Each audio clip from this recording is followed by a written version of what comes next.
Lalu apa respon parlemen terhadap polemik aktivitas pertambangan di kawasan Raja Ampat, Papua Barat Daya? Untuk membahasnya langsung kita tergabung sambungan daring dengan Mas Bambang Haryadi, Wakil Ketua Komisi 12 DPR RI yang membidangi bermitra dengan Kementerian SDM, begitu ya Mas Bambang ya, lingkungan hidup termasuk investasi. Selamat sore, Assalamualaikum Mas Bambang. Waalaikumsalam warahmatullahi wabarakatuh. Ya, perlu saya disclaimer di sini kami turut mengundang dari juru bicara Kementerian SDM. Tadi sempat merespon di pagi hari, tiba-tiba tidak respon lagi di sore hari. Kemudian kami juga meminta perwakilan masyarakat tergabung dan menggerakkan masyarakat Y Geo Barat Waibar. Namun tidak bisa dihubungi Mas Bambang. Mas Bambang, parlemen seperti apa responnya terhadap sorotan warganet termasuk publik di Jagadmaya? Untuk diketahui saat ini kami DPR sedang reses ya. Jadi per tanggal minggu kemarin kita udah masuk masa reses. Mhm. Jadi ketika kehebohan ini terjadi, kami ini harus mengumpulkan kembali teman-teman kan, seluruh fraksi-fraksi walaupun kita sudah diskusi melalui grup WA ataupun grup komisi gitulah. Oke. Jadi kita ingin mendalami lebih jauh karena kita belum mendapatkan secara utuh dari keseluruhan baik Kementerian Lingkungan Hidup yang menjadi mitra kami dan juga Kementerian SDM gitu. Oke. Kami hanya berdasarkan berita-berita yang kami dapatkan dari sosial media juga gitu. Mungkin Oke. di minggu depan lah kita mulai coba diskusikan secara komprehensif bersama teman-teman fraksi partai lain itu, Mas. Apa sih langkah Gitu. konkret yang bisa diambil dalam waktu singkat, dalam waktu pendek ini, selain akan datang Jadi langsung ke pertama sana? Mhm.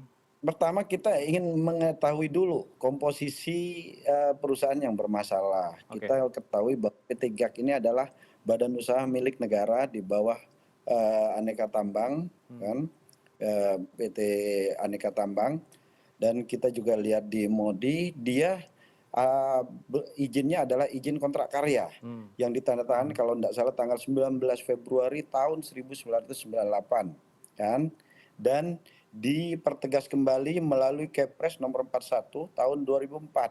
Oke.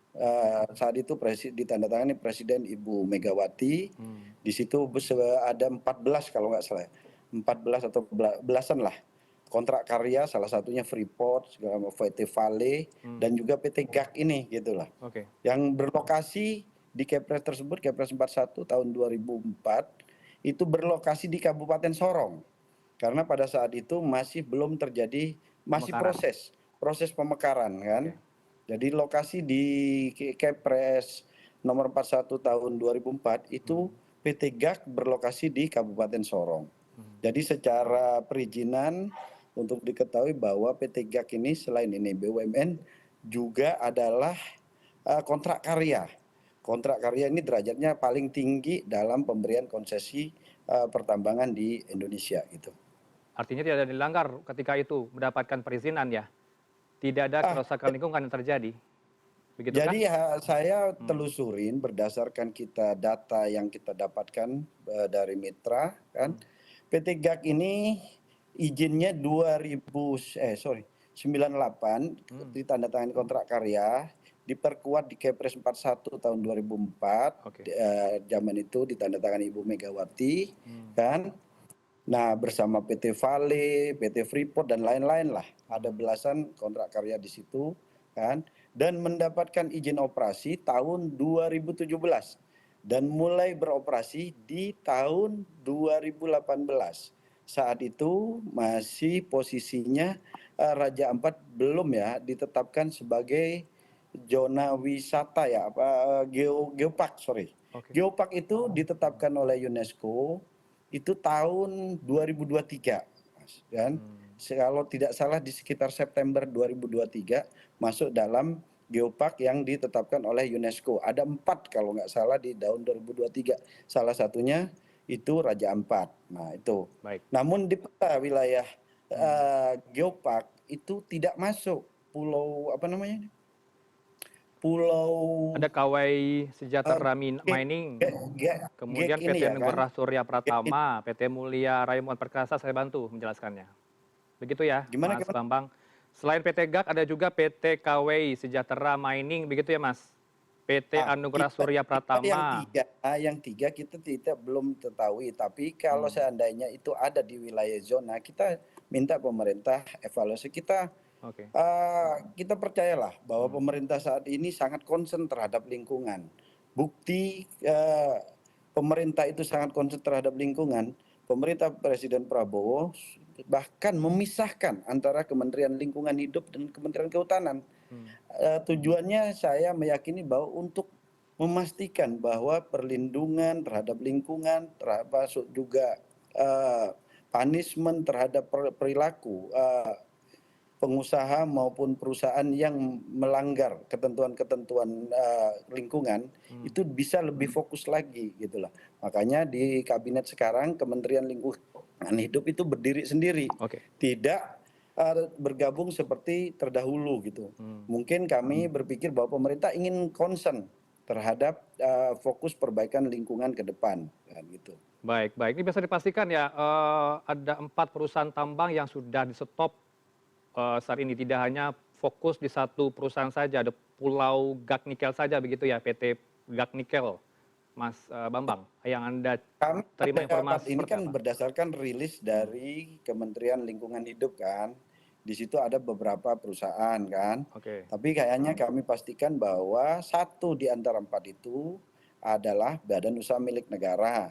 Dan ketika kami cek di peta geopark yang telah ditetapkan UNESCO kan, yang ini masuk dalam itu, Pulau Gak ini tidak masuk, gitulah, tidak masuk di dalam ini. Dan untuk diluruskan kembali juga bahwa PT Gak ini selain BUMN dia sudah beroperasi dari 2018. 2018 dan dia itu izinnya tahun 1998 dan diperkuat melalui Kepres nomor 41 tahun 2004 oleh Ibu Megawati itulah. Jadi saya pikir kalau terkait PT anak usaha Antam ini, saya pikir mari kita duduk sama-sama, kita lihat bagaimana apa sih pelanggarannya, karena secara perizinan sudah ada kesesuaian gitu kan, kesesuaian, dan ini bukan baru, bukan barang baru kan, ini beroperasi dari 2018 gitu. Nah, terkait dengan yang 3 perusahaan, karena kita belum mendapatkan peta yang data yang pasti kan, karena berdasarkan data yang kami terima itu memang ada di Modi tapi belum memiliki dokumen lainnya. Jadi kami juga harus memastikan dengan Kementerian Lingkungan Hidup kan, apakah ini hanya pertambangan biasa yang tidak melakukan ini, ataukah perilaku ini dilakukan oleh oknum. Misalnya kan kita tahu sendiri ada, karena namanya pulau-pulau kan kadang juga ada juga pelaku-pelaku tambang koridor yang kadang pemiliknya belum tahu juga gitulah. Dan nah ini yang harus kita dudukkan bersama. Kita mau Komisi 12, kita berharap teman-teman yang di Dapil bisa kembali, kita mau diskusi minimal kapoksinya kita dudukkan bareng kan, untuk menyikapi posisi kerusakan lingkungan di Raja Ampat ini kan. Terlebih lagi kawasan Raja Ampat ini sudah menjadi zona geopark UNESCO gitu kan. Jadi sangat menjadi sorotan dunia juga gitu. Baik itu PT Gak Nikel, kemudian PT lainnya yang juga disoroti oleh warganet dan juga Greenpeace, setidaknya juga dugaan pelanggaran sudah terjadi, Mas Bambang, yaitu kerusakan lingkungan yang akan kita hadapi bersama di Raja Ampat. Dan termasuk kita harus cermati statement dari Kementerian Lingkungan Hidup yang tadi Minggu siang menyampaikan statement di publik. Ada dari Pak Menteri ya, Menteri LHK Hanif Faisal yang memberikan statement terkait dengan apa langkah berikutnya yang akan dikerjakan, termasuk menyoroti pulau-pulau kecil yang diduga juga ikut menjadi sasaran pertambangan nikel. Kita simak pernyataan yang berikut ini. Untuk pulau-pulau kecil berlaku azas yang sama. Pertama, terkena Undang-Undang Nomor 1 Tahun 2014, merupakan perubahan dari Undang-Undang Nomor 7 Tahun 2027 dan keputusan MA maupun MK. Jadi ini jurisprudensi hukum yang menjadi landasan kita. Namun memang secara saintifik juga keberadaan pulau kecil ini sangat susah untuk kita lakukan rehabilitasi nantinya. Sehingga terkait dengan PT ASP ini, dari kejadian yang telah dilakukan pengawasan lapangan, maka ada indikasi pencemaran dan kerusakan lingkungan yang ditimbulkan dan akan tentu dilakukan penegakan hukum, baik perdata maupun gugatan, baik hukum pidana maupun gugatan perdata. Karena Respon Anda, Mas Bambang, ada ASP ya, PT Anugerah Surya Pratama yang disoroti oleh Pak Menteri LHK baru saja ini. Ya, Mas. Jadi posisi perusahaan di swasta di luar BUMN ini, kalau BUMN kan kita clear jelas Oke. bahwa kedudukannya adalah kontrak karya Mhm. kan yang diberikan tahun jauh bahkan udah puluhan tahun yang lalu kan. Kita paham kondisi PT GAK dan Pulau GAK sendiri ini tidak masuk di dalam zona kawasan geopark gitulah. Mhm. Nah, nah tinggal kita bagaimana mengkaji yang 3 perusahaan lagi gitu lah kan. Apakah ini benar-benar dilakukan, kan kita belum tahu ini kan. Hmm. Kan apakah ini dilakukan kemarin atau sebelum-sebelumnya, kan kita nggak paham kan. Baik. Dan apakah dilakukan oleh perusahaan itu sendiri Hmm. kan. Bisa juga kan bisa dilakukan oleh penambang-penambang liar kan banyak sekali kan. Mhm. Dan bisa juga karena ini pulau kadang tidak tahu kan keberadaan ini kan. Ada perilaku menyimpang dari oknum yang kadang tidak diketahui oleh pihak perusahaan. Hmm. Nah, ini sering terjadi di dunia pertambangan. Nah, walaupun ini dalam artian ini satu bentuk kelalaian, Oke. tapi minimal itu semua harus kita duduk bareng apa ketentuan yang bisa mempanismen terhadap mereka-mereka pemilik IUP tersebut. Dan untuk diketahui IUP IUP di era dulu tahun berapa ya, kalau tidak salah itu ya masih kisaran zaman bupati nih, Mas. Oke. Bukan dari pemerintah pusat. Ini yang harus kita garis bawahi karena dulu masih pasca Undang-Undang Minerba belum direvisi, itu masih kewenangan di daerah gitu. Oke. Jadi makanya kita ke depan kita berharap kita sangat mengapresiasi terhadap kinerja pemerintah dalam hal ini Kementerian SDM maupun Kementerian Lingkungan Hidup. Mari kita tata ke Baik. depan kan.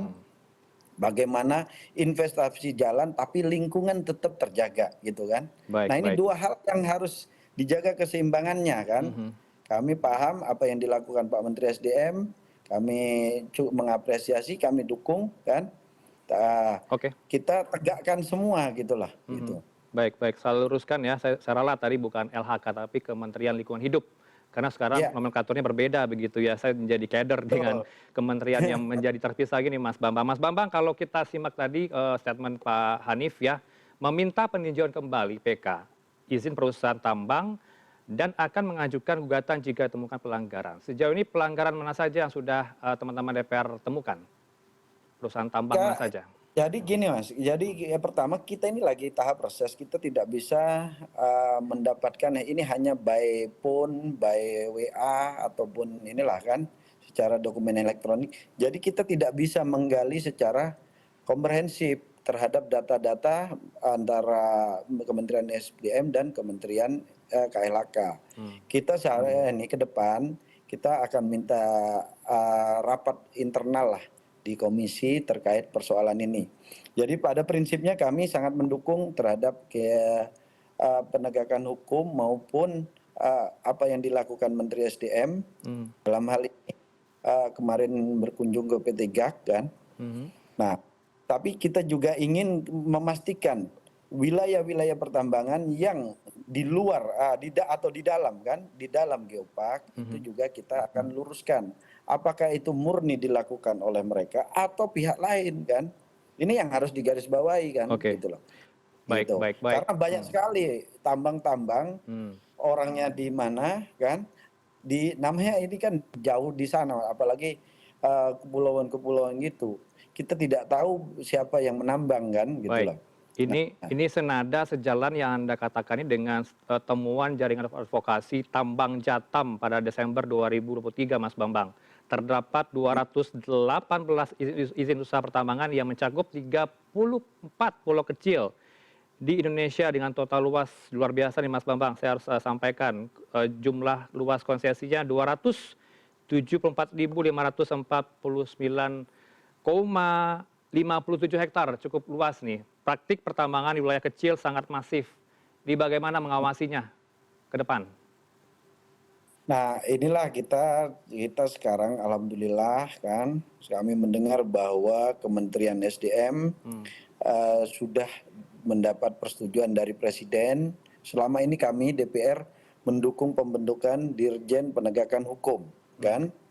Karena posisi konsesi ini sangat rawan dalam artian disalahgunakan oleh pihak-pihak tertentu. ya, Kita tidak bisa juga menghakimi oke. pemilik tambang Mhm, serta-merta, kan kadang juga ada pihak-pihak lain yang melakukan penambangan di luar sepengetahuan pemilik tambang. oke, Itu yang sering kita sebut penambang-penambang koridor gitu loh kan. oke.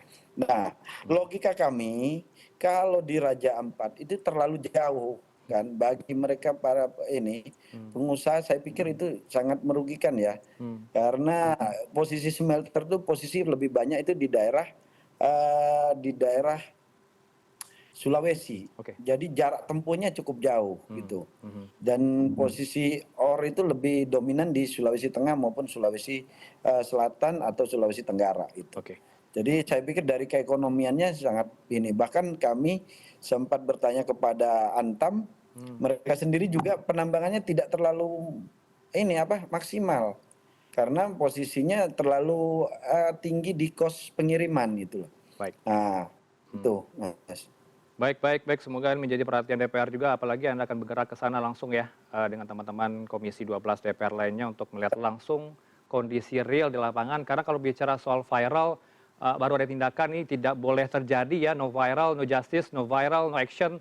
Itu tidak boleh di Republik ini, Mas ya, sepakat ya. Karena ini Ya, memikirkan juga bagaimana kemudian kerusakan lingkungan yang akan tercipta terjadi berikutnya setelah kita benar-benar mencari cuan investasi di Republik ini. Kita harus sepakat ya, dengan itu prinsipnya karena gini, program masa prinsipnya syarikat kita pemerintah. sepakat, Mhm, gimana Mas? apapun kerusakan itu, kita mari sama-sama mencari jalan keluar, Oke. baik pemegang konsesi semua kan, Hmm, kalau mereka memang terbukti tidak melakukan penambangan kan, hmm. ya kita mari duduk bersama, Baik, kita perbaiki kan. oke. Apalagi ini zona sudah masuk zona geopark yang sudah ditetapkan UNESCO. Baik. Kita ini Hmm, citra kita di mata dunia, mari kita perbaiki baik. bersama. Baik, baik. Kita akan perbaiki bersama. Kita tunggu sepak terjang dari DPR juga. Sekali lagi kami perlu disclaimer, juga turut mengundang dari SDM, termasuk juga masyarakat Papua Barat Daya, tapi tidak bisa bergabung. Terima kasih Mas Bambang Haryadi, Wakil Ya. Ketua Komisi 12 DPR RI bersama kami di Newsroom. Assalamualaikum. Waalaikumsalam warahmatullahi wabarakatuh.